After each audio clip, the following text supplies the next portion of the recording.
വെളിപ്പാട് പുസ്തകവുമായി അതിനുള്ളതായ സാമ്യം അത് ചിന്തിച്ചുകൊണ്ടാണ് നമ്മൾ ആരംഭിച്ചത്. പ്രധാനമായും 4 കാര്യങ്ങളാണ് നമ്മൾ ചിന്തയ്ക്ക് വിഷയിപ്പിച്ചത്. ഒന്ന്, ദാനിയേൽ പ്രവചനം പഴയ നിയമത്തിലെ 27ാമത്തെ പുസ്തകം എന്ന് നമ്മൾ മനസ്സിലാക്കുമ്പോൾ വെളിപ്പാട് പുസ്തകവും പുതിയ നിയമത്തിലെ 27ാമത്തെ പുസ്തകമാണ്. രണ്ടാമതായി നമ്മൾ ചിന്തിച്ചത് ഈ പ്രവചന പുസ്തകങ്ങളുടെ എഴുത്തുകാർ ദാനിയേൽ അതുപോലെ യോഹന്നാൻ അപ്പോസ്തലൻ രണ്ടുപേരും കർത്താവിന് ഏറ്റവും പ്രിയരായിരുന്നു എന്ന് നമ്മൾ ചിന്തിക്കുന്നു. ദാനിയേൽ പ്രവചനത്തിൽ പല ഭാഗങ്ങളിൽ ഏറ്റവും പ്രിയപുരുഷനായ ദാനിയേലെ എന്ന് പറയുന്ന ഭാഗങ്ങൾ നമ്മൾ ചിന്തിക്കുകയുണ്ടായി. മൂന്നാമതായിട്ട് ഈ 2 പുസ്തകങ്ങളും പ്രവാസകാലത്ത് എഴുതപ്പെട്ടിട്ടുള്ളതാണ് എന്ന് ചിന്തിച്ചു. വീണ്ടും ഈ ദർശനം അവർക്ക് ലഭിക്കുമ്പോൾ ശാരീരികമായ ബലഹീനത അവർക്ക് ഉണ്ടായി. കൂടാതെ രണ്ടുപേരും അവസാനമായി വളരെ പ്രായം ചെന്ന വ്യക്തികളായിരുന്നു എന്ന് ചിന്തിച്ചുകൊണ്ടാണ് നമ്മൾ ആ കമ്പാരിസൺ താരതമ്യ പഠനം അവസാനിപ്പിച്ചത്. അടുത്തതായി നമ്മൾ പുസ്തകത്തിൻ്റെ സ്വീകാര്യത അതിനെക്കുറിച്ചുള്ളതായ തെളിവുകൾ.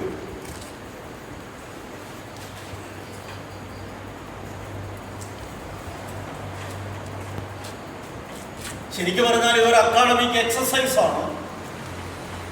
കർത്താവിൻ്റെ ഒരു ഉദ്ധരണി മാത്രം മതി ദാനിയേൽ പ്രവചനം ഒരു വിശ്വാസിയെ സംബന്ധിച്ചിടത്തോളം അംഗീകരിക്കും. നമ്മളത് കഴിഞ്ഞ പ്രാവശ്യം ചിന്തിച്ചു. മത്തായിയുടെ സുവിശേഷം 24-ാം അധ്യായം 15-ാം വാക്യത്തിൽ നമ്മുടെ വാഴ്ത്തപ്പെട്ടവനായ കർത്താവ് അതെടുത്ത് ഉദ്ധരിക്കുന്നുണ്ട്. ദാനിയേൽ പ്രവാചകൻ മുഖാന്തരം അരുളി ചെയ്തതുപോലെ ആ ഒരൊറ്റ പ്രയോഗത്തിൽ ഒരു വിശ്വാസിയെ സംബന്ധിച്ചിടത്തോളം എല്ലാവിധമായ സംശയങ്ങളും അവസാനിക്കുന്നു. എങ്കിൽ പോലും നമ്മൾ ബാക്കിയുള്ളതായ തെളിവുകളൂടെ അതിനോട് ചേർത്ത് ചിന്തിക്കുക.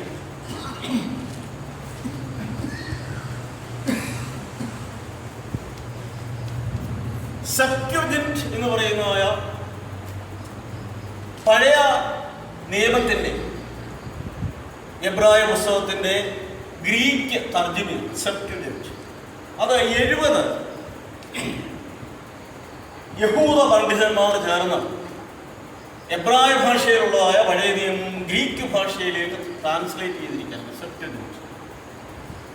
ഇത് BC 275 നിൽക്കുന്നതാണ്.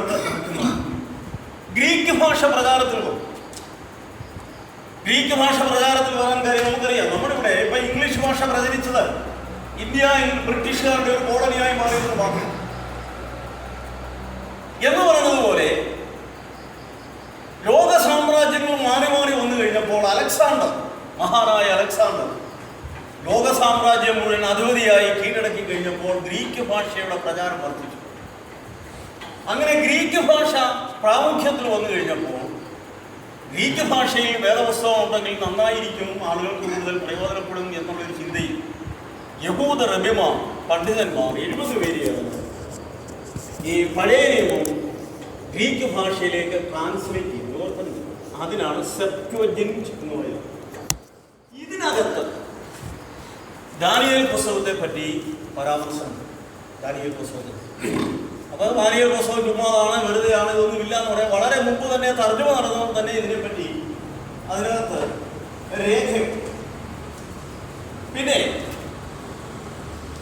ജോസിഫസ്, അദ്ദേഹം ഒരു യഹൂദ ചരിത്രകാരനാണ്. വളരെയധികം ആധികാരികതയുള്ളതായ ചരിത്രത്തിൻ്റെ രചയിതാവാണ് ജോസിഫസ്. അദ്ദേഹത്തിൻ്റെ ചരിത്ര രേഖകളിൽ ഈ പുസ്തകത്തെ പറ്റി പരാമർശിക്കും. മൂന്നാമതായി തിരുവഴുത്ത് ഇതിനെക്കുറിച്ച് പറഞ്ഞിരിക്കുന്നതായ ചില വേദഭാഗങ്ങൾ. യെഹെസ്കേൽ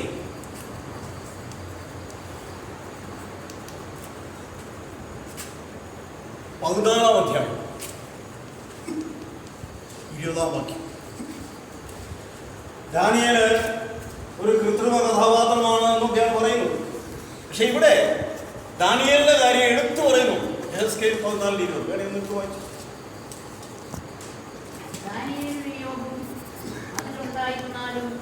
എന്നാണ് അവർ പുത്രനെയോ പുത്രിയെയോ രക്ഷിക്കാതെ തങ്ങളുടെ നീതിയാൽ സ്വന്തം ജീവനെ മാത്രമേ രക്ഷിക്കുകയുള്ളൂ എന്ന് യഹോവയായ കർത്താവിൻ തന്നപ്പോൾ. അപ്പൊ ദാനിയേലിനെ പറ്റി യെഹെസ്കേൽ എന്ന പ്രവചനത്തിൽ രേഖയുണ്ട്. അത് കൃത്രിമ കഥാപാത്രമൊന്നുമല്ല. വീണ്ടും ഒന്നുകൂടെ യെഹെസ്കേൽ 28:3.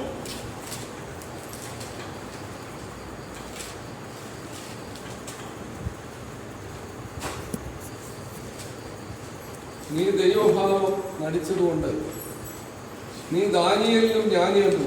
മതി. നീ ദാനിയേലിലും ജ്ഞാനിയോ? അറിയോ വൈസ്തർ ദാനിയേൽ. അപ്പൊ ദാനിയേലിനെ കുറിച്ച് വീണ്ടും അവിടെ ആ വേദഭാഗത്ത് പരാമർശനം വരുന്നു. അപ്പൊ ഇതൊരു കൃത്രിമ കഥാപാത്രമാണ്, ജീവിച്ചിരുന്നില്ല, അല്ലെങ്കിൽ വെറുതെയാണെന്നൊക്കെ പറഞ്ഞു കഴിഞ്ഞാൽ നമ്മൾ ദൈവശാസ്ത്രീയം എന്ന് പറയുന്ന പുസ്തകത്തിൽ ഇതിനെപ്പറ്റി രേഖയുണ്ട്. വീണ്ടും എബ്രായർ 11:34. എബ്രായർ 11:34.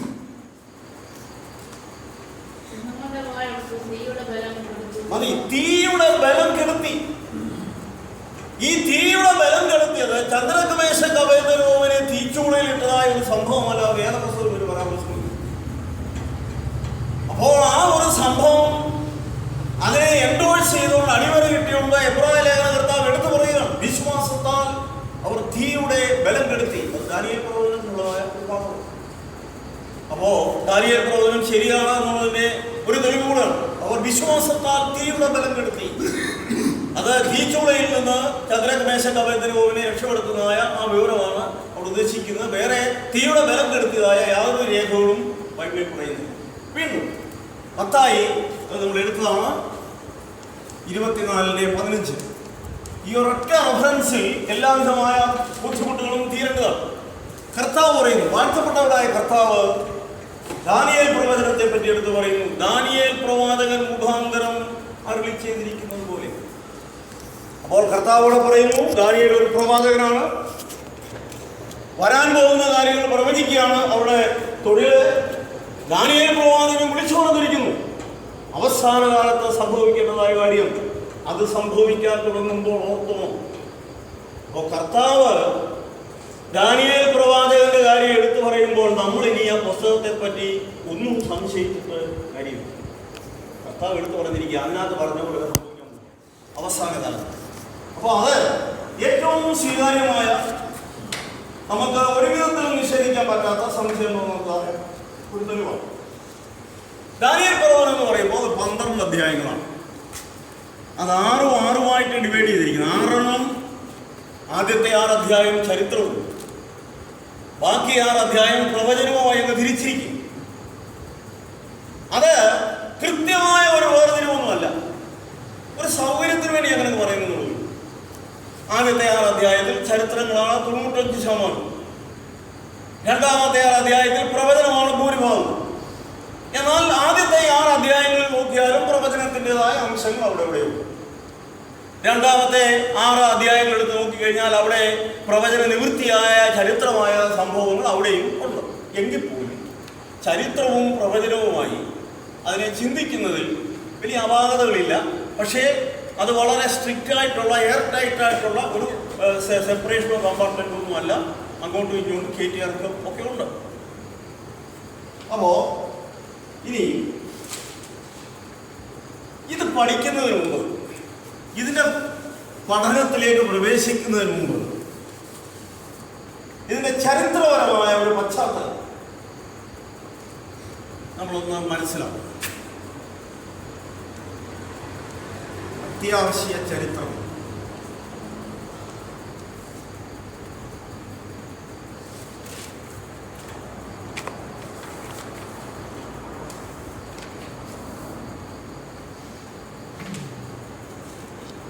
നമ്മൾ ചരിത്ര പുസ്തകങ്ങൾ പരിശോധിക്കുമ്പോൾ അതിനകത്ത് പല കാലഘട്ടങ്ങളെ പറ്റിയും പരാമർശിക്കുന്നു. എന്നാൽ നാം മനസ്സിലാക്കരുത്, ഈ പരാമർശനങ്ങൾ BC എന്നൊക്കെ പറഞ്ഞ് എഴുതിയിരിക്കുന്നതായ ഈ കാലനിർണയമൊക്കെ വളരെ കൃത്യതയുള്ളതൊന്നുമല്ല.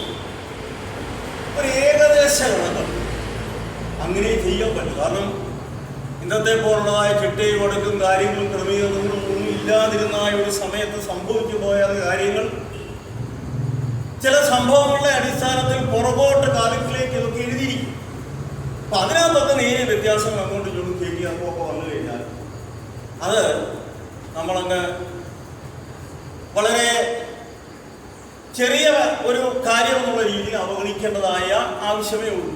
ഇതിൽ സീരിയസ് ആയിട്ട് കൊടുക്കേണ്ടതായ കാര്യങ്ങളില്ല. കാരണം അതൊക്കെ പുറമോട്ട് കാൽക്കുലേറ്റ് ചെയ്ത് എഴുതിയിരിക്കുന്ന തീയതികളാണ്. എങ്കിൽ പോലും വലിയ വ്യത്യാസങ്ങളൊന്നും കാതലായി അതിനകത്തില്ല.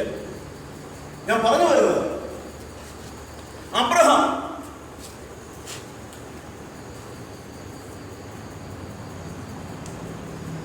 അബ്രഹാമിന്റെ ജനനം ഒരു ഏകദേശ കണക്കാണ്. BC 2000 നമ്മൾ അവിടെ നിന്നാണ് തുടങ്ങുന്നത്. അവിടെ നിന്ന് നമ്മൾ തുടങ്ങിക്കഴിഞ്ഞാൽ കണക്കുകളൊക്കെ ശരിയാണ്. അതുകൊണ്ട് 2000, ചിലർ 2100 എന്ന് പറയും. ഞാനത് പറയുന്നത് വരക്കുണ്ടാക്കാൻ കൊണ്ടുവരും. ചില ചരിത്രകാരന്മാർ 2100 എന്ന് പറയും. അങ്ങനെ നേരിയ വ്യത്യാസങ്ങൾ കയറ്റിയാറൊക്കെ ഉള്ളൂ. പക്ഷെ നമ്മൾ 2000 എന്ന് പറഞ്ഞുകൊണ്ട് തുടങ്ങുന്നത് സംഭവങ്ങൾ അതിന്റെ അടിസ്ഥാനത്തിൽ നമ്മൾ അടുക്കുകയാണ്. അപ്പോ ഇതൊരു ഏകദേശ കണക്കാണ്. ഏകദേശ കണക്കനുസരിച്ച് നമുക്ക് പറയാൻ പറ്റും അബ്രഹാം BC 2000 ജനിച്ചു. ഉൽപ്പത്തി പുസ്തകം 12-ാം അധ്യായത്തിൽ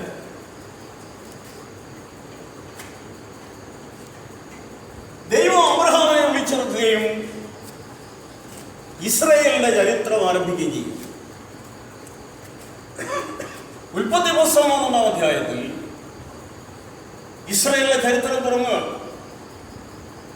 വേദപുസ്തകം നമ്മൾ സവിസ്തരം പഠിക്കുമ്പോൾ ഇസ്രായേലിന്റെ ചരിത്രം ആരംഭിക്കുന്ന ഉൽപ്പത്തി പുസ്തകം 1-ാം അധ്യായത്തിലാണ് അബ്രഹാമിനെ ദൈവം വിളിച്ചിറക്കുന്നത്. ഇവിടെ പ്രസക്തമായ ഒരു ചോദ്യമുണ്ട്. ദൈവം എന്തുകൊണ്ട് അബ്രഹാമിനെ വിളിച്ചിറക്കി? അതിനൊരു ഉത്തരം കണ്ടുപിടിക്കാതെ ബൈബിളിന്റെ അർത്ഥം മനസ്സിലാകത്തില്ല. അപ്പോ അതിന് മുൻപുള്ള 11 അധ്യായങ്ങളുടെ കാര്യമൊന്നും നമ്മൾ എടുത്തില്ല. അപ്പൊ നമ്മൾ ഇവിടെ മുതൽ തുടങ്ങും. എന്തുകൊണ്ട് ദൈവം അബ്രഹാമിനെ വിളിച്ചിറക്കി? അത് ദൈവിക അരുളപ്പാടുകൾ ദൈവത്തിൽ നിന്ന് സ്വീകരിക്കുക, അത് കാത്തു സൂക്ഷിക്കുക. വാക്യങ്ങളുണ്ട്.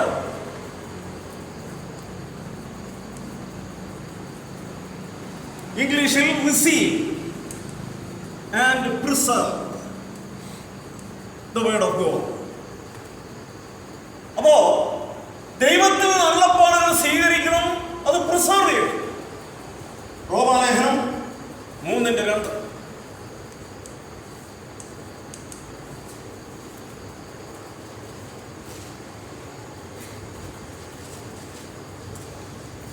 ഒന്നാമത് ദൈവത്തിന്റെ അരുളപ്പാടുകൾ അവരുടെ പക്കൽ സമർപ്പിച്ചിരിക്കുന്നത് തന്നെ. അതെ, ദൈവത്തിന്റെ അരുളപ്പാടുകൾ അവരുടെ മക്കൾ സമർപ്പിച്ചിരിക്കുന്നു. അവരുടെ കയ്യിലാണ്. അപ്പോൾ അത് സ്വീകരിക്കുക, കാത്തു സൂക്ഷിക്കുക. Receive and preserve. പിന്നെ വേറെ കാര്യങ്ങളുണ്ട്. ടു പ്രൊപ്പഗേറ്റ്, അത് ലോകത്തിന് അറിയിച്ചു കൊടുക്കുക. യെശയ്യാവ് 43:10.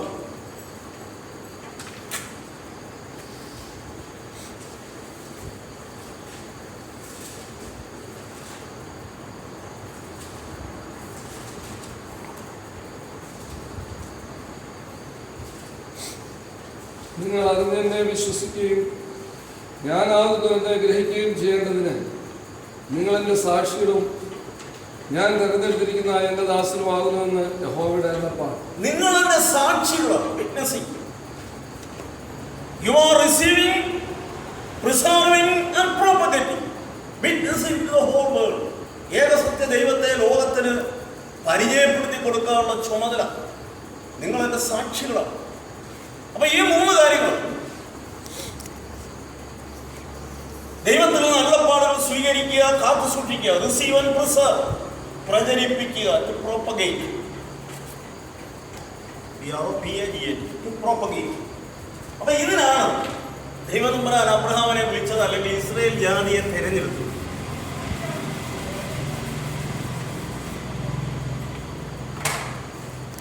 ഇതും ദാനിയേൽ പ്രവചനവുമായി എന്നാ ബന്ധം? ദാനിയേൽ പ്രവചനമൊക്കെ ഉണ്ടായത് ഇതിന്റെ പശ്ചാത്തലത്തിലാണ്. അപ്പൊ ഈ ഒരു ദൗത്യം ഇതിൽ ഇസ്രായേൽ അമ്പയെ പരാജയപ്പെട്ടു. അവ ഈ അരുളപ്പാടുകൾ അവർക്ക് ലഭിച്ചു എന്നത് ശരിയാണ്. എന്നാൽ അവർ കനാൻ നാട്ടിലെത്തി കഴിഞ്ഞപ്പോൾ ജാതികളോട് ഇടകലർന്നു, അവരുടെ ആചാരങ്ങൾ പഠിച്ചു, വിഗ്രഹാരാധികളായി മാറി.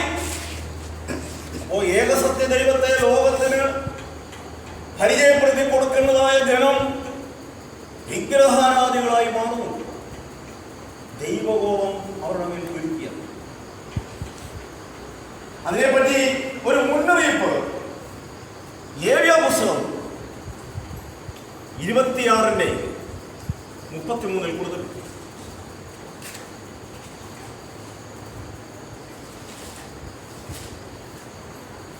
ഞാൻ നിങ്ങളെ ജാതികളുടെ ഇടയിൽ ചിതറിച്ച് നിങ്ങളുടെ പിന്നാലെ വാളൂടും, നിങ്ങളുടെ ദേശം ശൂന്യമായും നിങ്ങളുടെ പട്ടണങ്ങൾ പാഴ്നിലമായും കിടക്കും. മതി.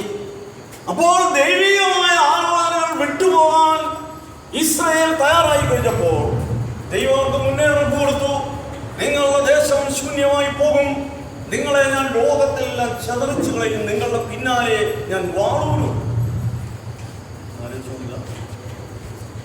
ഇവിടെയാണ് തകരാറ്. ദൈവം ഒരു പ്രത്യേക ഉദ്ദേശത്തിന് വേണ്ടി തെരഞ്ഞെടുത്തതായ ജനം അതിൽ പരാജയപ്പെട്ട് കഴിയുമ്പോൾ ഉടനടി ശിക്ഷ കൽപ്പിക്കാതെ ദൈവം അവർക്ക് മുന്നറിയിപ്പ് കൊടുത്തു. പക്ഷേ ഇതെല്ലാം രചനകർമ്മങ്ങളിലാണ് വധിച്ചത്. ദൈവാധിപത്യം സ്വീകരിക്കാൻ അവർ തയ്യാറായില്ല. നമുക്കറിയാം, നാം BC 2000 ഒരു കണക്കുള്ള കൊണ്ടു. വർഷങ്ങൾ കടന്നുപോയി. ഏതാണ്ട് 980 വർഷം കഴിഞ്ഞു. BC 1050 ഏതാണ്ട് 1000 വർഷം. പല തലമുറകൾ കടന്നു, 10-30 തലമുറ. അപ്പോൾ ദൈവം അവരെ കുറിച്ച് ഉദ്ദേശിച്ചെന്ന് അവരങ്ങ് പുറകിലോട്ട് പോകുന്നു. ഇടയ്ക്കിടയ്ക്ക് അവിടെ ഒരു വെളിച്ചം പോലെ 1-2 പേരൊക്കെ ഇതിനൊക്കെ തയ്യാറായി വരുന്നു എന്നുള്ളതല്ലാതെ പൊതുവെ ഒരു ജാതി എന്നുള്ള നിലയിൽ പരാജയപ്പെട്ടു. ഏതാണ്ട് 1000 വർഷത്തോളം ആയി കഴിഞ്ഞപ്പോൾ ദൈവാധിപത്യത്തിന് വിധേയപ്പെടാൻ അവർ തയ്യാറായില്ല. അവരോട് ഞങ്ങളെ വിട്ടു. ദൈവത്തിന്റെ ആധിപത്യത്തിനോ ദൈവത്തിന്റെ ആലോചനയ്ക്കോ അമർന്നിരിക്കാൻ ഞങ്ങൾ തയ്യാറില്ല. ഇസ്രായേൽ മൂപ്പന്മാർ ശമൂവേലിനെ സമീപിച്ചു. 1 ശമൂവേൽ 8:5.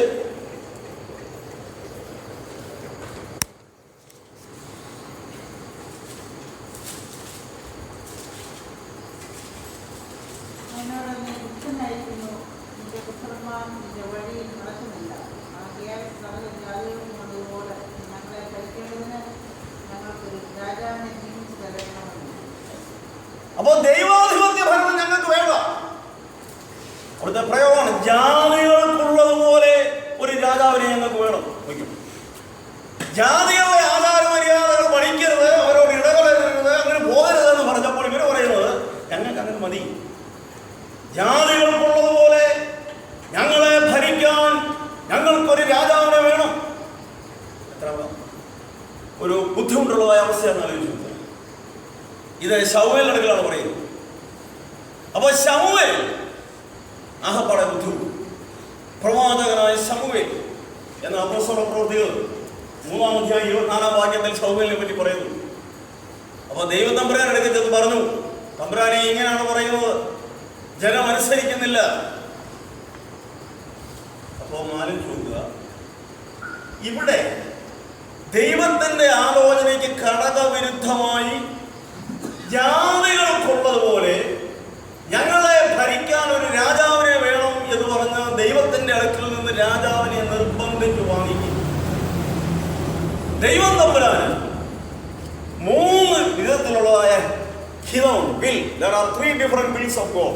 1, perfect will of God. 2, permissive will of God.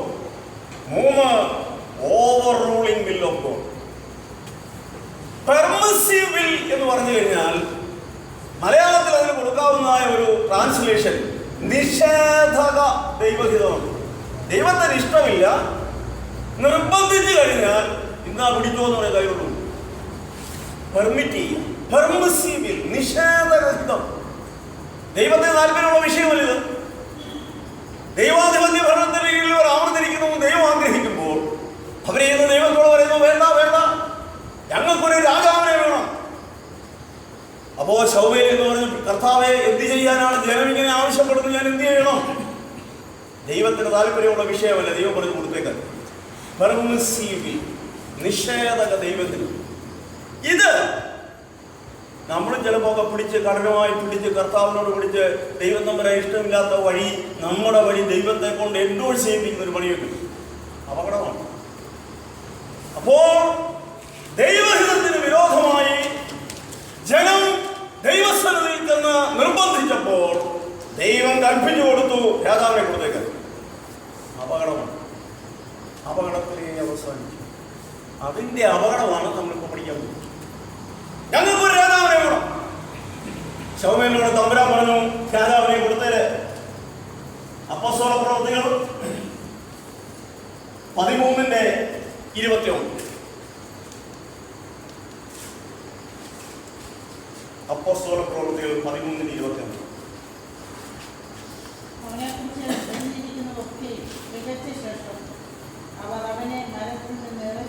അപ്പോസ്തല പ്രവൃത്തികൾ 13:21. രാജാവിനെ ചോദിച്ചു, ദൈവം അവർക്ക് ബെന്യാമീൻ ഗോത്രക്കാരനായ കീശിന്റെ മകൻ ശൗലിനെ 40 ആണ്ടേക്ക് കൊടുത്തു. ദൈവം അവർക്ക് ബെന്യാമീൻ ഗോത്രക്കാരനായ കീശിന്റെ മകൻ ശൗലിനെ 40 ആണ്ടേക്ക് കൊടുത്തു. 1050 BC. അപ്പോ ദൈവ വഴിയാണോ തോന്നുന്നതല്ലേ? അല്ലല്ലോ. ഹിസ്കിയാവിന് ഇങ്ങനെ പറയാൻ പറ്റി. പല ഉപദേശകരും നിർദ്ദേശം പറയും, നമ്മൾ ദൈവത്തിൽ നിന്ന് പിടിച്ചു വാങ്ങിയും പോകരുത്. ഹിസ്കിയാവ് രാജാവ് വരുന്നതാണ്, എനിക്ക് കൂട്ടത്തിൽ വരുന്നതാണ് എങ്കിൽ ഞാൻ എടുത്തു പറയും. ഹിസ്കിയാ രാജാവിന്റെ അടുക്കൽ പ്രവാചകൻ എന്ന് പറഞ്ഞു, നീ മരിച്ചു പോകും, നിന്റെ ഗൃഹകാര്യം ക്രമത്തിലാത്ത നല്ല രാജാവാണ്. ദൈവത്തിന്റെ ആലോചന പ്രകാരം നടക്കുന്ന ഒരു മനുഷ്യനാണ്. അപകടം പറ്റി. ദൈവത്തിന്റെ ആലോചന പ്രകാരം നടക്കുന്ന ഒരു മനുഷ്യന് ദൈവത്തോട് ചേർന്നിരിക്കുന്നതല്ലാതെ അതിലുത്തമമായ അത്യുത്തമമായ എന്തെങ്കിലും ഒരു കാര്യം ചിന്തിക്കാറുണ്ടോ? ഇവിടെ അപകടം പറ്റി. ഹിസ്കിയാവിനെ പറ്റില്ല. ഞാനിപ്പോ വരുന്നില്ല എന്നുണ്ടാകും ദൈവസ്ഥലോ ഞാൻ മരിക്കാൻ തയ്യാറല്ല. മുഖം ചോറിന് നേരെ തിരിച്ചു, ആലോറിക്കരഞ്ഞു. തമ്പുരാന് 15 വർഷം നീട്ടി കൊടുത്തു. പെർമിസീവ്.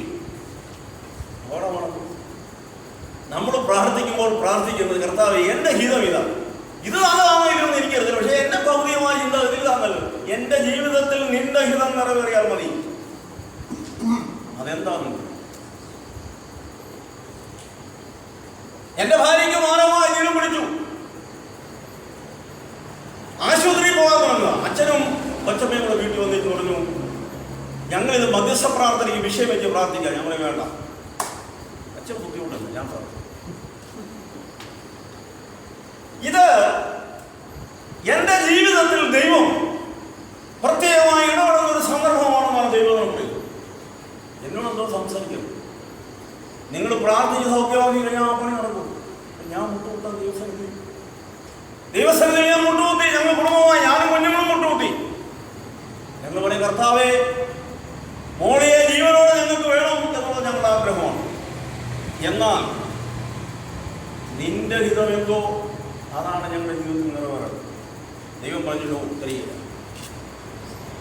ലിറ്ററലി പെട്ടെന്ന് ഞങ്ങളുടെ കയ്യിൽ നിന്ന് പിടിച്ചു മാറ്റി. That is the will of God. അത് അംഗീകരിക്കാൻ ഒരു ദൈവമേ തയ്യാറാകുന്നില്ലെങ്കിൽ ഞാനറിയാതെ തലയിൽ നിന്ന് രോമം പൊഴിഞ്ഞു പോവുകയില്ല എന്ന് പറയുന്ന കർത്താവിന്റെ വചനം വിശ്വസിക്കും.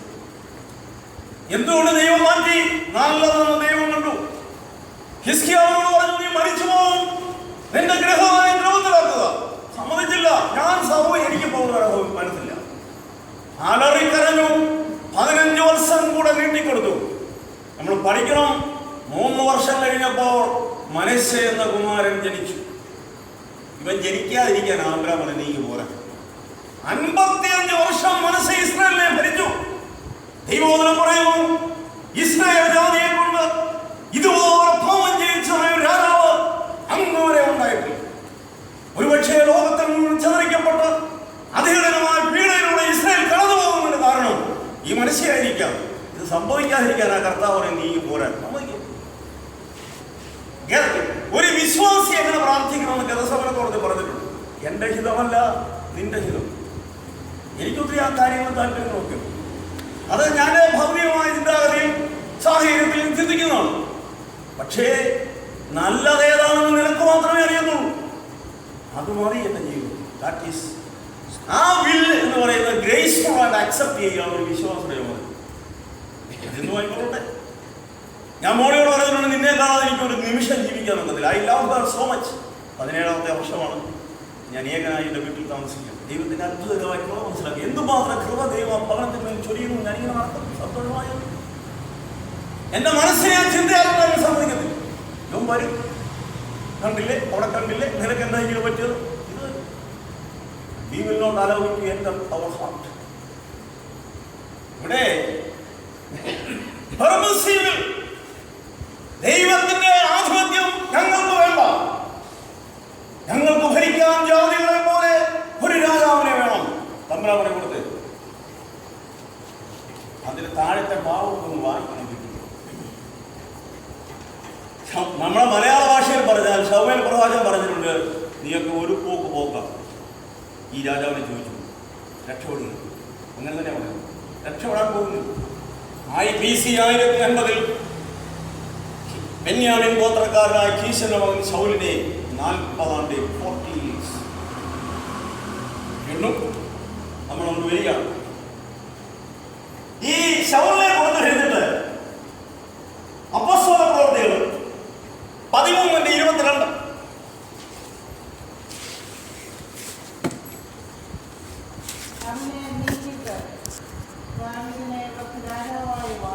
മതി.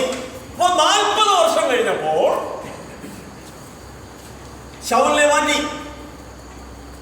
ശൗലിനെ മാറ്റിയിട്ട് ദാവീദിനെ കൊടുത്തു. ഇനി ദാവീദ് എത്ര നാള് ഭരിച്ചു എന്നറിയട്ടെ. 1 രാജാക്കന്മാർ 2:11.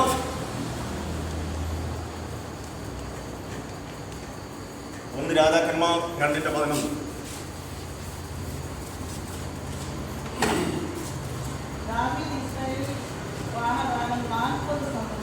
ദാവീദ് 40 സംവത്സരമാണോ? അപ്പോ ശൗല് 40 സംവത്സരം, ദാവീദ് 40 സംവത്സരം. അപ്പോ ദാവീദിന്റെ 40 വർഷം കഴിഞ്ഞു കഴിഞ്ഞപ്പോ 1 രാജാക്കന്മാർ 2:12.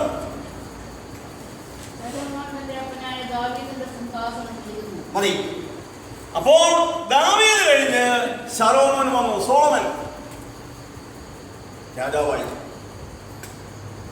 എത്ര വർഷം ഭരിച്ചു? 1 രാജാക്കന്മാർ 11:42. 1 രാജാക്കന്മാർ 11:42.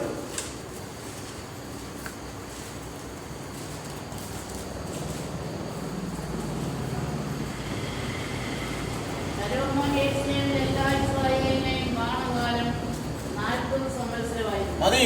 ശലോമോനും കൊടുത്തു 40. ആർക്കും കുറയ്ക്കാനും പോയില്ല, കൂട്ടാനും. എല്ലാ എല്ലാവർക്കും 40 വർഷം.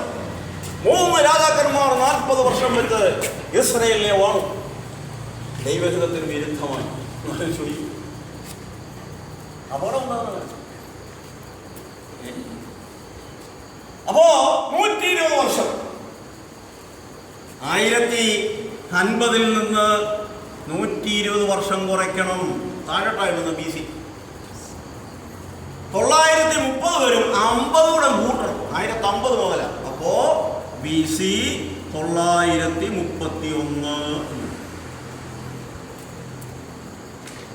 ഈ 3 പേരും ആ വിഭക്ത ഇസ്രായേലിനെ ഭരിക്കും. Undivided Israel.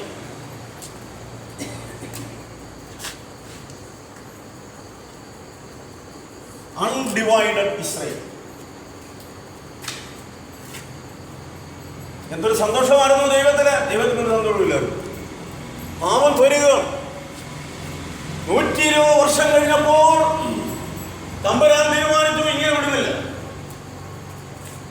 ഒരു രീതിയിലും അടുത്ത് ദൈവം സമയം അനുവദിച്ചു കൊടുക്കും. ജീവനും മരണവും നിന്റെ മുമ്പിൽ വച്ചിരിക്കുന്നു. നിനക്ക് ഏത് വേണമെങ്കിലും തിരഞ്ഞെടുക്കാം. മനുഷ്യന് താല്പര്യം മരണവഴിയാണ്. ആദിമ മാതാപിതാക്കൾ മുതൽ നമ്മൾ ഉൾപ്പെടുന്നതായ ഈ സമൂഹം തലമുറ തിരഞ്ഞെടുക്കുന്നത് മരണവഴിയാണ്. ദൈവത്തിന്റെ ആലോചന വിളിച്ചു പറയുന്നതായ വേദികളിൽ രാഷ്ട്രീയക്കാർ കൈയടക്കി. ദൈവം തമ്പുരാൻ തീരുമാനിച്ചു, ഈ ഭരണം ഇങ്ങനെ തുടരണ്ട. ഈ 3 രാജാക്കന്മാർ യുണൈറ്റഡ് കിങ്ഡം ഭരിച്ചവരാണ്. BC 931 കഴിഞ്ഞപ്പോൾ രാജ്യം 2ആയി വിഭജിക്കപ്പെട്ടു. Israel, Palestine 2ആയി വിഭജിക്കപ്പെട്ടു. 2 ഗ്രൂപ്പായി, വടക്കും തെക്കും.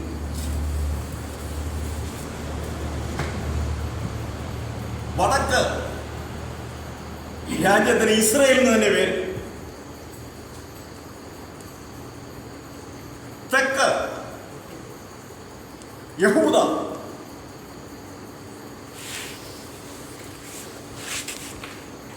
രണ്ടായി വായിച്ചു, ഇസ്രായേൽ, യഹൂദി. അപ്പോൾ ചരിത്രം വഴിമാറുക. ഒരു രാജാവ് ഭരിക്കുന്നിടത്ത് രാജ്യം 2ആയി വിഭജിക്കപ്പെട്ടു.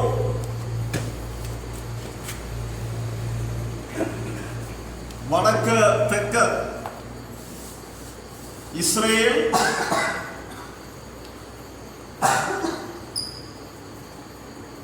യഹൂദ 2ആയി. നേരത്തെയുള്ള 3 രാജാക്കന്മാർ പ്ലസ് രാജാക്കന്മാർ വരികയാണ്. ദാനിയേൽ പ്രവചനം ആരംഭിക്കുന്നത് ഒരു രാജാവിന്റെ പേര് പറഞ്ഞു. അങ്ങോട്ടൊന്ന് എത്തണ്ടേ? അതിനാണ് നമ്മൾ വലിയ. അപ്പോ 2ആയി. 2ഇടത്തും 20 രാജാക്കന്മാർ വെച്ച് പോകണം. വ്യത്യാസമുണ്ട്. 2ഇടത്ത് 20 രാജാക്കന്മാർ.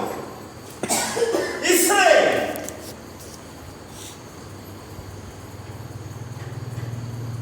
ശല്ലൂം എന്ന രാജാവ് 1 മാസമേ കാണും. 1 മാസം. 2 രാജാക്കന്മാർ.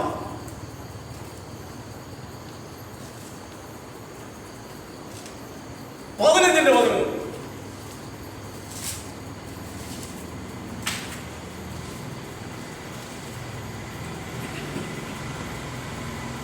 രാജാവായ ഉസിയാവിന്റെ 39-ാം ആണ്ടിൽ യാബേസിന്റെ മകനായ ശല്ലൂം രാജാവായി. സംഖ്യയിൽ 1 മാസമാണ്. മതി, ഒറ്റ മാസമാണ്. ഈ 1 മാസമാണതുകൊണ്ട് ചരിത്രകാരന്മാർ പുള്ളിയെ ഗൗനിച്ചിട്ടില്ല. 1 മാസം പോയിക്കോ, കയറാൻ ഇറങ്ങാൻ 1 മാസം വേണം. അതുകൊണ്ട് വടക്ക് 19 രാജാക്കന്മാർ എന്നാണ് ചരിത്രകാരന്മാർ രേഖപ്പെടുന്നത്. നമ്മൾ കൃത്യം മനസ്സിലാക്കി. 20 ഉണ്ട്. അതിൽ 1 മാസം മാത്രമേ ഉള്ളതുകൊണ്ട് ഹിസ്റ്റോറിയൻസ് അങ്ങനെ ഇലക്ടി. 1 മാസം അങ്ങനെ കിടന്നുണ്ട്. പക്ഷെ നമ്മൾ എണ്ണത്തിൽ കൂട്ടുന്നില്ല. 11. ഇപ്പൊ ഗ്രഹങ്ങൾ എണ്ണി വന്നു കഴിഞ്ഞപ്പം ഏറ്റവും ചെറിയ ഗ്രഹത്തെ ഇപ്പോൾ അവന്മാർ കൂട്ടുന്നത് നവഗ്രഹങ്ങളെന്ന് പറയുന്നത് എപ്പോൾ ശാസ്ത്രജ്ഞന്മാർ 8 ഉള്ളൂ, മറ്റേ കൂട്ടി എന്ന് പറഞ്ഞു 1 മാസമേ ഉള്ളൂ കൂട്ടണം 19. ഇവിടെ 20 എല്ലാം കൂടെ കൂട്ടുക 20, 19, 3. പുസ്തകം നോക്കിയാൽ ചിലപ്പോൾ ബൈബിൾ കമന്ററിയിലും റെക്കോർഡുകളിലും ഒക്കെ 42 രാജാക്കന്മാർ വാണു എന്ന് കാണും. ഇങ്ങനെ തന്നെ കാണും. അപ്പോൾ യഹൂദ ഇത് ഇവിടെയുള്ള ഒറ്റ രാജാവ് പോലും ഇത് ഒന്നുകൂടെ കൂടി 20 ഒരു പോക്കൻ ദൈവികമായ ആലോചന ഒരിക്കലും ഉൾക്കൊള്ളാതിരുന്നതായ 20 രാജാക്കന്മാർ. ഇവിടെ 10 ഗോത്രങ്ങൾ 10 ഗോത്രങ്ങൾ ഇവിടെ ദൈവം ഉള്ള ഒരുത്തം പോലും. അപ്പൊ തമ്പുരാൻ തീരുമാനിച്ചു ഇനി ഇതങ്ങ് അവസാനിപ്പിക്കും. ഒന്നും രക്ഷപ്പെടുന്ന ലക്ഷണം. അപ്പോൾ അശൂർ രാജാവിനെ തമ്പുരാൻ ഇളക്കി. അശൂർ രാജാവ് തമ്പുരാൻ പറയുന്നത് ഇവനെ ഇന്ന് ഈ 10 ഗോത്രങ്ങളാണ് പറയുന്നത്.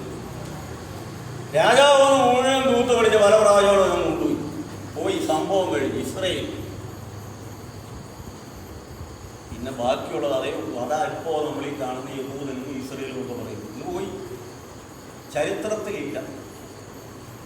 10 ഗോത്രം എവിടെയോ ഉണ്ട്. ഇത് നമ്മൾ ബൈബിൾ പരിശോധിക്കുമ്പോൾ എല്ലാവരും തൂത്ത് കൊടുത്തെന്ന് പറയുന്നു. പെണ്ണുക്കയോ ഉണ്ട്, നമുക്ക് ചാർജ് പറയുന്നു. പോയി ചരിത്രത്തിൽ നിന്ന് അപ്രത്യക്ഷമായി. ശിക്ഷാവിധി ആലോചിക്കുക. ജാതികൾക്കുള്ളതുപോലെ ഞങ്ങളെ ഭരിക്കാൻ ഒരു രാജാവിന് വേണം. കൊടുക്കുമ്പോൾ തന്നെ ശൗമേന്ന് പറഞ്ഞു പോക്ക നീ എല്ലാം അവസാനിക്കും. 10 ഗോത്രം പൂത്രിയും രാജ്യവും ഇത് സംഭവിക്കുന്നത് 933 ഭരണം ആരംഭിച്ചു. ഏതാണ്ട് BC 721 ആയപ്പോഴത്തേക്ക് മുഴുവൻ ഇത്രയും വർഷം 720 നമ്മൾ ഇങ്ങോട്ട് വരിക. നമുക്ക് കാര്യമുള്ളത് ഈ ഭാഗമാണ്. ഇത് പോയി. യഹൂദ 931 BC 931 ഭരണം ആരംഭിക്കും.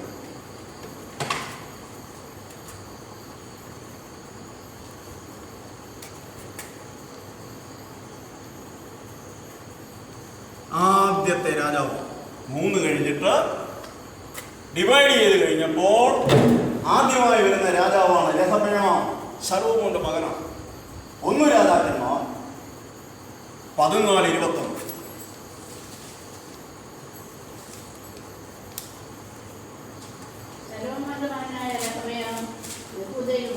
മതി. ശലോമോൻ അൺഡിവൈഡഡ് കിങ്ഡത്തിലെ അവസാനത്തെ രാജാവ്. ശലോമോന്റെ മകൻ രെഹബെയാം യെരൂശലേമിൽ വാണു. തുടങ്ങി BC 930. നമ്മൾ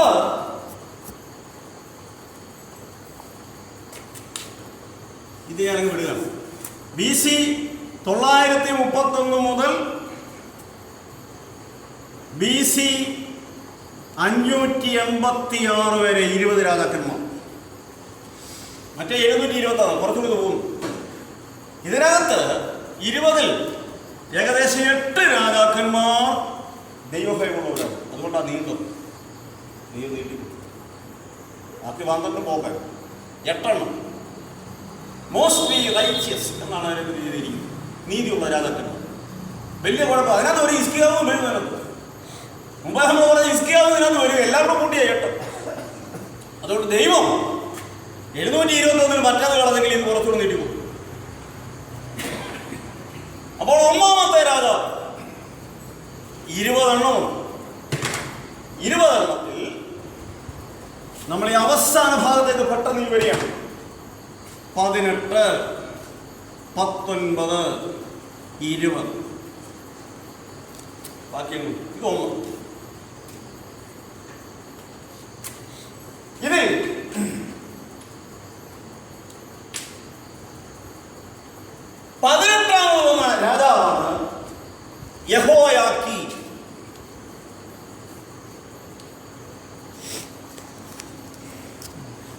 യഹോയാക്കീം.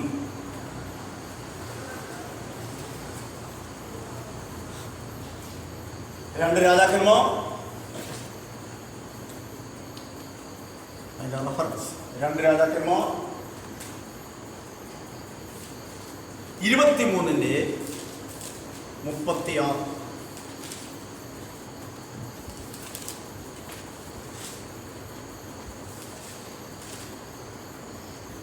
യഹോയാക്കീം വാഴ്ച തുടങ്ങിയപ്പോൾ അവന് 25 വയസ്സായിരുന്നു. അതെ, യഹോയാക്കീം 18ാമത്തെ രാജാവ്. ബാക്കിയൊന്നും നമ്മൾ ചിന്തിക്കേണ്ട കാര്യമില്ല, നമ്മൾ ഇങ്ങോട്ട് വരികയാണ്.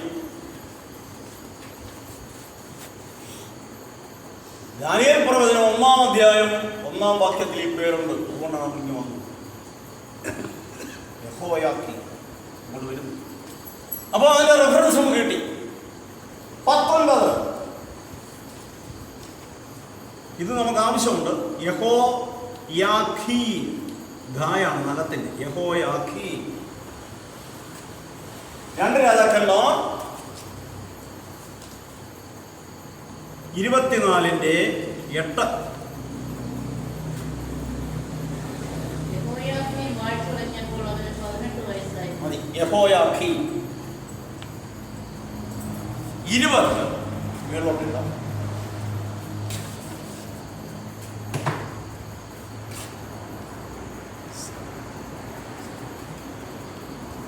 സിദക്കിയാവ് 20ാമത്തെ രാജാവ്. Last one. രണ്ട് രാജാക്കന്മാർ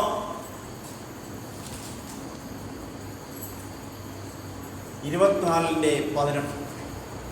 സിദക്കിയാവ് വാഴ്ച തുടങ്ങിയപ്പോൾ അവന് 21 വയസ്സായിരുന്നു. മതി.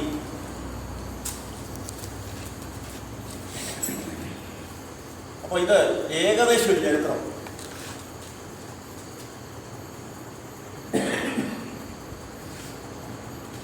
അപ്പോൾ അശൂർ രാജാവ് വന്ന് വടക്കുള്ളവരെ പിടിച്ചുകൊണ്ട് പോയി. തെക്കുള്ള യഹൂദയോട് ദൈവം, അതിനകത്ത് 5 രാജാക്കന്മാർ നന്മയുള്ളവരായിരുന്നുകൊണ്ട് അത്രയും പെട്ടെന്ന് ശിക്ഷാവിധി നടത്തി. ഇസ്രായേലിനകത്ത് വാരിക്കൊണ്ട് പോയി.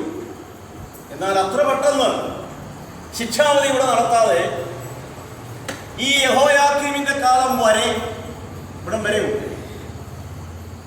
18 തുടങ്ങുന്ന വരെ.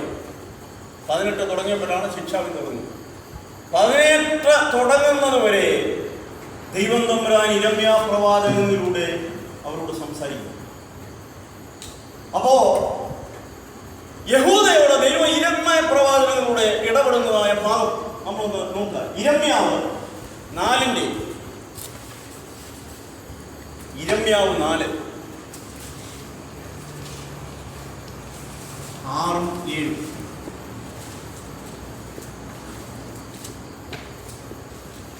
സിരിയോന് കൊടിയുയർത്തുവീൻ, നിൽക്കാതെ ഓടിപ്പോകുവീൻ. ഞാൻ വടക്കു നടക്കുകയും വലിയ നാശവും വരുത്തും. സിംഹം വെള്ളക്കാട്ടിൽ നിന്ന് ഇളകിയിരിക്കുന്നു. ജാതികളുടെ സംഹാരത എന്റെ ദേശത്തെ ശൂന്യമാക്കുവാൻ അത് ഫലപ്പെട്ടു പുറപ്പെട്ടിരിക്കുന്നു. അവൻ നിന്റെ പട്ടണങ്ങളെ നിവാസമില്ലാതെ നശിപ്പിക്കും. അപ്പോൾ യഹൂദയോട് ദൈവം പ്രവാചകനോട് അരുളി ചെയ്യുന്നു, നിന്റെ വാസസ്ഥലം ഞാൻ ശൂന്യമാക്കാൻ പോകും. ആക്കിയില്ല.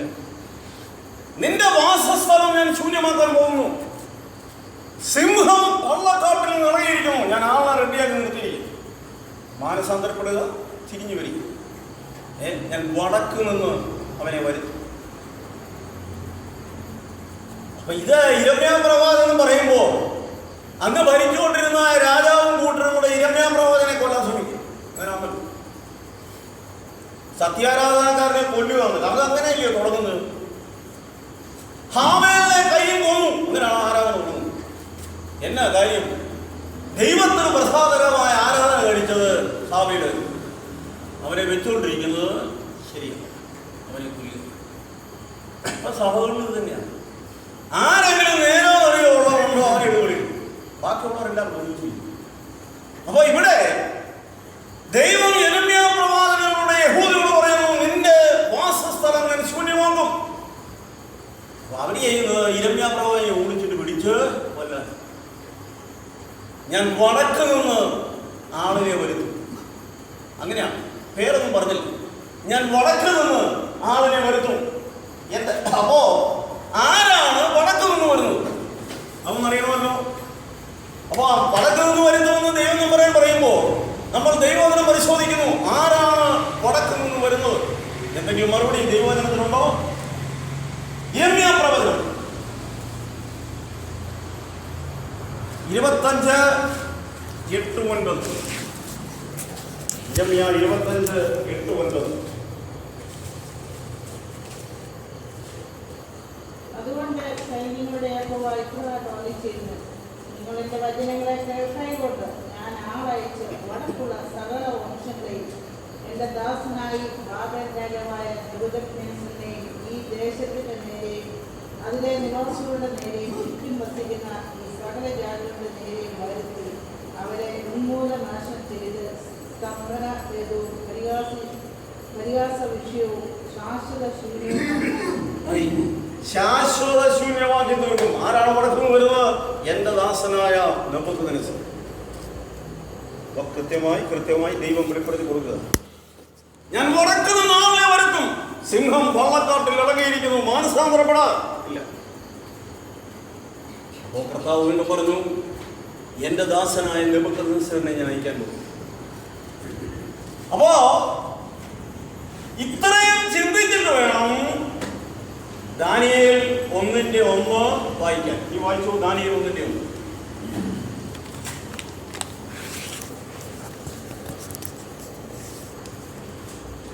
രാജാവായ യെഹോയാക്കീമിന്റെ വാഴ്ചയുടെ 3-ാം ആണ്ടിൽ ബാബേൽ രാജാവായ നെബൂഖദ്നേസർ യെരൂശലേമിലേക്ക് വന്ന് അവനെ നിരോധിച്ചു. മതി. യെഹോയാക്കീമിന്റെ 3-ാം ആണ്ടിൽ നെബൂഖദ്നേസർ വന്ന് യെരൂശലേമിനെ നിരോധിച്ചു. അപ്പൊ നേരത്തെ ഇതെല്ലാം പറഞ്ഞു. വടക്കുനിയെ വരുത്തും, നെബൂഖദ്നേസറിനെ വരുത്തും, ജീവിതം ക്രമീകരിക്കണം, ഈ ദുർമാർഗ്ഗങ്ങളെ വിട്ടുതിരിയണം, വിഗ്രഹാരാധന നിർത്തണം, സമ്മതിക്കില്ല. അപ്പം യിരെമ്യാവിനെ എങ്ങനെയെങ്കിലും പിടിച്ച് കശാപ്പ് ചെയ്യാൻ ശ്രമിക്കും. യിരെമ്യാവിനെ പിടിക്കാൻ ഒക്കത്തില്ല, കാരണം ദൈവം ഒളിപ്പിച്ചിരിക്കും, ദൈവത്തിന്റെ കയ്യിൽ. അതുകൊണ്ടാണ് പിടിക്കുന്നത്. അപ്പൊ എന്ത് സംഭവിച്ചു? പറഞ്ഞതുപോലെ സംഭവിച്ചു. അതാണ് ദാനിയേൽ 1:1 യെഹോയാക്കീമിന്റെ വാഴ്ചയുടെ 3-ാം ആണ്ടിൽ നെബൂഖദ്നേസർ, ബാബേൽ രാജാവായ നെബൂഖദ്നേസർ വന്ന് യെരൂശലേമിനെ നിരോധിച്ചു. നമ്മൾ ചരിത്രം പഠിക്കുമ്പോൾ ദൈവവചനത്തിലെ പ്രവചനങ്ങളുടെ ആധികാരികത എത്രമാത്രം കൃത്യമാണെന്ന് ചിന്തിക്കണം. കൃത്യമായി സംഭവിക്കും. അപ്പോ കർത്താവ് നമ്മളോട് പറഞ്ഞ കാര്യങ്ങളൊക്കെ ഓർക്കണം. മനുഷ്യൻ പറയുന്ന ഏത് നിസ്സാരവാക്കിനും ന്യായവിധി ദിവസത്തിൽ കണക്ക് കൊടുപ്പിക്കരുത്. ഇവിടെ പറഞ്ഞത് ശരിയാണെങ്കിൽ നമ്മളോട് പറഞ്ഞതും വളരെ ശ്രദ്ധിക്കണം. നമ്മൾ ഇതിങ്ങനെ കേൾക്കുമ്പോ ഇപ്പൊ നമ്മളെ നേരിട്ട് ബാധിക്കുന്ന പ്രശ്നമല്ല, നമ്മളെ ബാധിക്കുന്ന പ്രശ്നം തന്നെയാണ്. ദൈവം തമ്പുരാൻ അരുളി ചെയ്തിരിക്കുന്നത് തലമുടി വ്യത്യാസമില്ലാതെ കൃത്യമായി സംഭവിച്ചിരിക്കും. അന്ന് നിരോധിച്ചു. അവിടെ യെഹോയാക്കീമിന്റെ 3-ാം ആണ്ടിൽ നമ്മളവിടെ ഒരു ചെറിയ ഒന്ന് പോസ് ചെയ്യാം.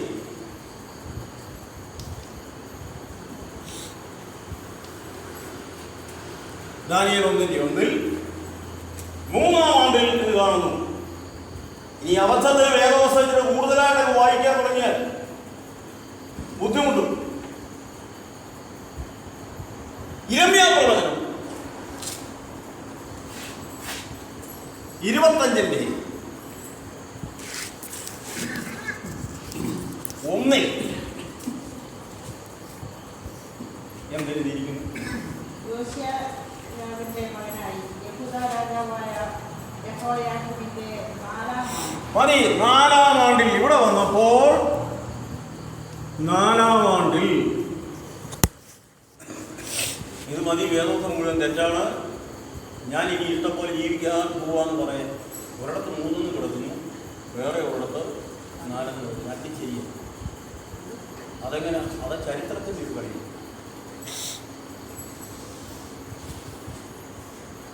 ദാനിയേൽ പ്രവചനത്തിലാണ് ഈ മൂന്നാമത്. പ്രവാസകാലത്ത് ബാബിലോണിൽ നിന്ന് എഴുതുന്നു. ബാബിലോണിയൻ കൾച്ചർ അനുസരിച്ച് രാജാവിന്റെ ആദ്യത്തെ വർഷം സ്ഥാനാരോഹണ വർഷമാണ്. അക്സഷൻ ഇയർ, സ്ഥാനാരോഹണം. അതൊരു കൂട്ടത്തിൽ അത് ഭരണത്തിൽ അവരെ ഉൾപ്പെടുത്തുന്നു. അക്സഷൻ ഇയർ, സ്ഥാനാരോഹണം, സ്ഥാനക്കയറ്റം കിട്ടുന്നു. അവരോധിക്കുന്നതായ ആ വർഷമാണ് അതിലേക്ക്. അത് അക്സഷൻ ഇയർ 1 + 3 അപ്പം 4. ഇത് ഇരമ്യാവ് എഴുതും. എബ്രായ പ്രവാചകനാണ്. ഇത് ബാബിലോൺ കൾച്ചർ അനുസരിച്ച് എഴുതിയിരിക്കും. അതിൽ അക്സഷൻ ഇയർ, സ്ഥാനാരോഹണ വർഷം എഴുതി. ബാക്കി 3, 1, 3, 4. ഇവിടെ 4 ഡയറക്റ്റായിട്ട് എഴുതി. സംഭവം 2 ശരി. അപ്പോ കൃത്യമായി ബാബേൽ രാജാവായ നെബൂഖദ്നേസറിനെ വടക്കുനിന്ന് കൊണ്ടുവന്നു. യെരൂശലേം അതിനെ നിരോധിച്ചു. ഈ സംഭവം നടക്കുന്നത് BC 605. ചില പുസ്തകത്തിൽ 606 എന്നൊക്കെ കാണും. നമ്മളതിന് വരക്കുണ്ടാക്കാൻ പോകണം. നമ്മൾ 600 നിങ്ങെടുത്താൽ ഏതെങ്കിലും ഒന്നെടുത്താൽ ഒരു വർഷത്തിനൊക്കെ വ്യത്യാസം ഇവിടെ തന്നെ കണ്ടില്ല എന്ന് പറഞ്ഞുകൊണ്ട് നീ KTR ഉണ്ടാകും. അപ്പോൾ BC 605 നെബൂഖദ്നേസർ വരുന്നത്. BC 605 നെബൂഖദ്നേസർ വന്ന് ഇതിനെ അങ്ങ് നിരോധിച്ചു. അപ്പോ നമ്മൾ 3 രാജാക്കന്മാരുടെ പേരെഴുതി. യഹോയാക്കീം എഴുതി, സിദക്കിയാവ് എഴുതി. ഈ 3 രാജാക്കന്മാരുടെ കാലത്തും നെബൂഖദ്നേസർ വന്ന് 3 പ്രാവശ്യമായി ഇവരെയെല്ലാം കുടിക്കൊണ്ടു. സിദക്കിയാവിന്റെ വാഴ്ചയുടെ അവസാനത്തോടുകൂടി എല്ലാവരെയും, മിക്കവാറും എല്ലാവരെയും, കുറെ എണ്ണത്തെ അവിടെ മുന്തിരിത്തോട്ടം നോക്കാൻ വിട്ടതിന് ശേഷം 3 ആക്രമണം ഉണ്ടായിരുന്നു. അതിലാദ്യത്തേതാണ് നമ്മൾ ഈ പറയുന്നത് BC 605. അപ്പൊ ഈ BC 605 വാസ്തവത്തിൽ എന്താണ് സംഭവിച്ചത്?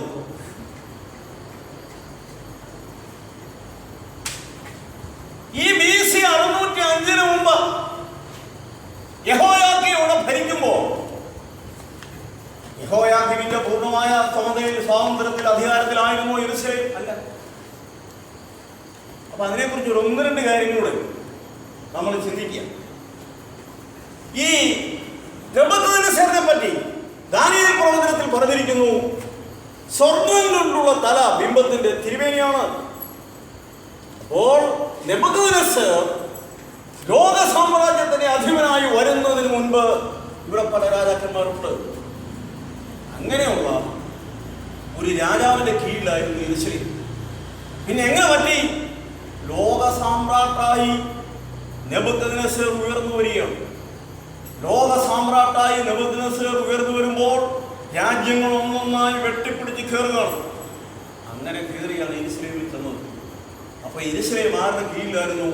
യെരൂശലേം മിസ്രൈമിലെ ഫറവോന്റെ അധീനതയിലായിരുന്നു. ഫറവോനെയും പിടിച്ചു, ഈജിപ്റ്റും പിടിച്ചു, കയറുകയാണ്.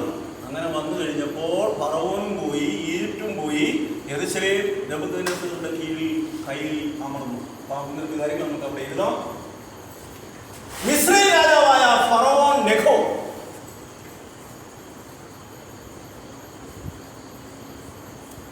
മിസ്രൈം രാജാവായ ഫറവോൻ നെഖോ ആണ് യഹോയാക്കീമിനെ രാജാവാക്കിയത്.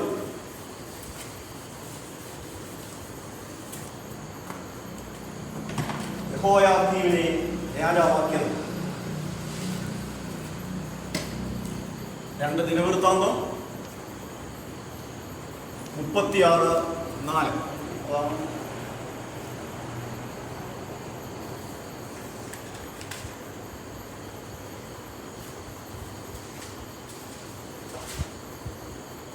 ഇസ്രായേൽ രാജാവ് അവരുടെ സഹോദരനായ എലിയാക്കീമിനെ യെഹൂദയ്ക്കും യെരൂശലേമിനും രാജാവാക്കി. അതെ, അവന്റെ പേർ യെഹോയാക്കീം എന്ന് മാറ്റി. അപ്പോൾ ഫറവോൻ യെഹോയാക്കീമിനെ യെരൂശലേമിലെ രാജാവായി വാഴിച്ചു.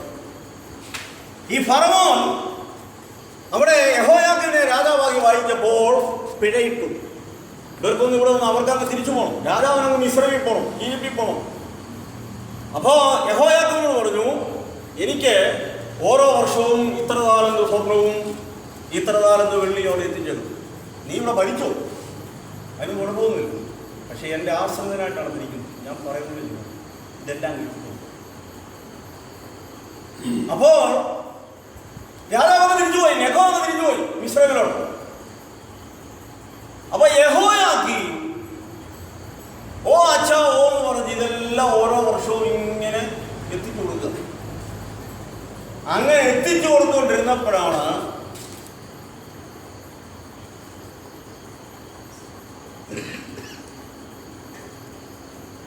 നെബൂഖദ്നേസർ കയറി വരുന്നു. നെബൂഖദ്നേസർ വന്ന് ആദ്യം മിസ്രൈമിൽ പിടിച്ചു. അപ്പം മിസ്രൈം പിടിച്ചു കഴിയുമ്പോൾ മിസ്രൈമിന് യെരൂശലേമിനോട് കണ്ടുപോയി. മിസ്രൈം പിടിച്ചു, സിറിയ പിടിച്ചു, യെരൂശലേം പിടിച്ചു. ആ പിടിയുടെ കാര്യമാണ് നമ്മൾ ദാനിയേൽ 1:1 വായിച്ചത്. നെബൂഖദ്നേസർ വന്ന് യെരൂശലേം നിരോധിച്ചു. അപ്പോൾ അന്ന് വരെ മിസ്രൈം രാജാവിന് കപ്പം കൊടുത്തുകൊണ്ടിരുന്ന യഹോയാക്കീം നെബൂഖദ്നേസറിന്റെ ആശ്രിതനായി മാറി. മറ്റ് ജാതികളെ പോലെ ഭരിക്കാൻ ഞങ്ങൾക്കൊരു രാജാവിനെ കർത്താവ് കൊടുക്കാൻ. അപ്പോൾ ഒരുത്തം പോയി കഴിയുമ്പോൾ മറ്റേ പറഞ്ഞു, നിങ്ങൾ മുതൽ സ്വർണ്ണവും വെള്ളി കയറിക്കാം, എന്ത് ചെയ്യാൻ പറ്റും. അപ്പൊ അങ്ങനെ കൊടുക്കാൻ പറ്റും. അപ്പോ അങ്ങനെ നെബൂഖദ്നേസർ കയറി വന്ന ആദ്യം പറയുന്ന കാര്യമാണ് ദാനിയേൽ 1:1 നമ്മൾ വായിക്കുന്നത്. യഹോയാക്കീമിന്റെ വാഴ്ചയുടെ 3-ാം ആണ്ടിൽ ബാബേൽ രാജാവായ നെബൂഖദ്നേസർ വന്ന് യെരൂശലേമിനെ നിരോധിച്ചു കഴിഞ്ഞപ്പോൾ മിസ്രൈം രാജാവിന് കൊടുത്തുകൊണ്ടിരുന്നൊക്കെ ഇങ്ങോട്ട് കൊടുക്കണമൊക്കെ വലിയ ചരിത്രമാണ്, നമ്മൾ അങ്ങോട്ടൊക്കെ പോകുന്നില്ല. അപ്പോൾ അങ്ങനെ വന്ന് നിരോധിച്ചതിന് ശേഷം എന്ത് സംഭവിച്ചു എന്ന്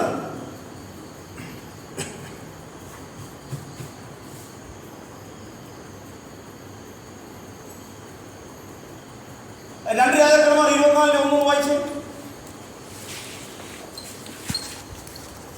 2 രാജാക്കന്മാർ 24:1.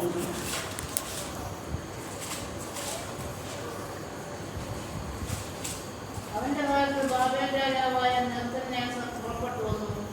യഹോയാക്കീം 3 സംവത്സരം അവൻ ആശ്രിതനായിരുന്നു. ഒന്നാമത്തെ വാക്യം കംപ്ലീറ്റ് വായിച്ചു. അതിന്റെ കാലത്ത് ബാബേൽ രാജാവായ നെബൂഖദ്നേസർ പുറപ്പെട്ടു വന്നു. യഹോയാക്കീം 3 സംവത്സരം അവൻ ആശ്രിതനായിരുന്നു. അതും അത്രയും മതിയാണ്. അപ്പോൾ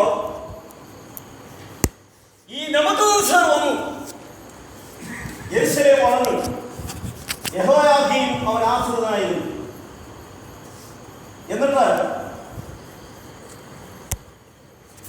എന്നിട്ട് എന്ത് സംഭവിച്ചു?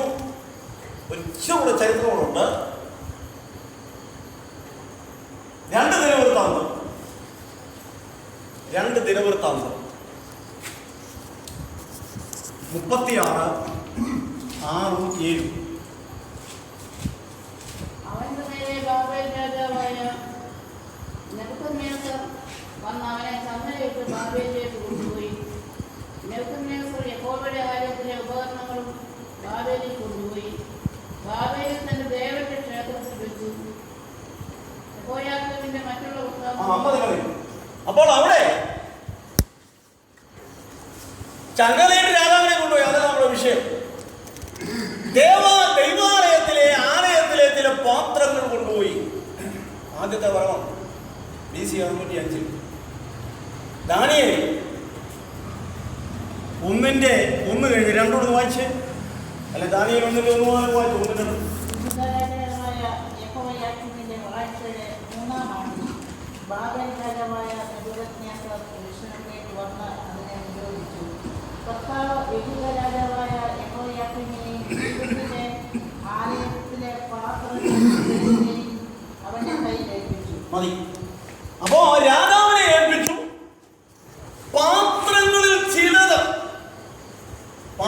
പാത്രങ്ങളിൽ ചിലത് മുഴുവൻ കൊണ്ടുപോയില്ല, പാത്രങ്ങളിൽ ചിലത് ഏൽപ്പിച്ചു. ദിനവൃത്താന്തത്തിൽ മലയാള തർജ്ജിമയിൽ നമ്മൾ വായിച്ചത് യഹോവയുടെ ആലയത്തിലെ ഉപകരണങ്ങൾ കൊണ്ടുപോയി. അതിന്റെ ഇംഗ്ലീഷ് ട്രാൻസ്ലേഷൻ അത് വളരെ വ്യക്തമായി എഴുതിയിട്ടുണ്ട്. Nebuchadnezzar also carried some of the articles from the house of the Lord. കുറച്ചേ ഉള്ളൂ. അത് തന്നെയാണ് ദാനിയേൽ 1:2 പറയുന്നത്. ആലയ പാത്രങ്ങളിൽ ചിലത്. അപ്പൊ മലയാളത്തിൽ വന്നു കഴിഞ്ഞപ്പോ ദിനവൃത്താന്തത്തിൽ ആ ട്രാൻസ്ലേഷൻ വന്നു കഴിയുമ്പോൾ ഉപകരണങ്ങൾ കൊണ്ടുപോയി എഴുതി. അതിന്റെ ഇംഗ്ലീഷിൽ സം ഓഫ് ദി ആർട്ടിക്കിൾസ് എല്ലാം കൊണ്ടുപോയില്ല, ആദ്യം വരും കുറച്ചേ കൊണ്ടുപോയി. ഈ കൊണ്ടുപോയ കൂട്ടത്തിലാണ് ദാനിയേലും മറ്റെബ്രായ ബാലന്മാരും പോയി. അപ്പോൾ നെബൂഖദ്നേസർ യഹോയാക്കീമിനെ ഏൽപ്പിച്ചു, ആലയത്തിലെ പാത്രങ്ങളിൽ ചിലത് ഏൽപ്പിച്ചു. ആ കൂട്ടത്തിൽ ദാനിയേലും ഇതിനകത്ത് പേര് പറയുന്ന ചില എബ്രായ ബാലന്മാരും എല്ലാം കൂടെ രാജാവ് അന്ന് കൂട്ടി. അങ്ങനെയാണ് സംഗതിയെ കുറിച്ച് തുടങ്ങുന്നത്. അപ്പോ ഇനി എന്ത് സംഭവിക്കുന്നു, എന്തുകൊണ്ട് കുറച്ചു മാത്രം കൊണ്ടുപോയി, ബാക്കി എന്താണ് കൊണ്ടുപോകാഞ്ഞത് എന്നുള്ളതായ വിവരങ്ങളും കാര്യങ്ങളും ഒക്കെ നമുക്ക് വിശദമായി അടുത്ത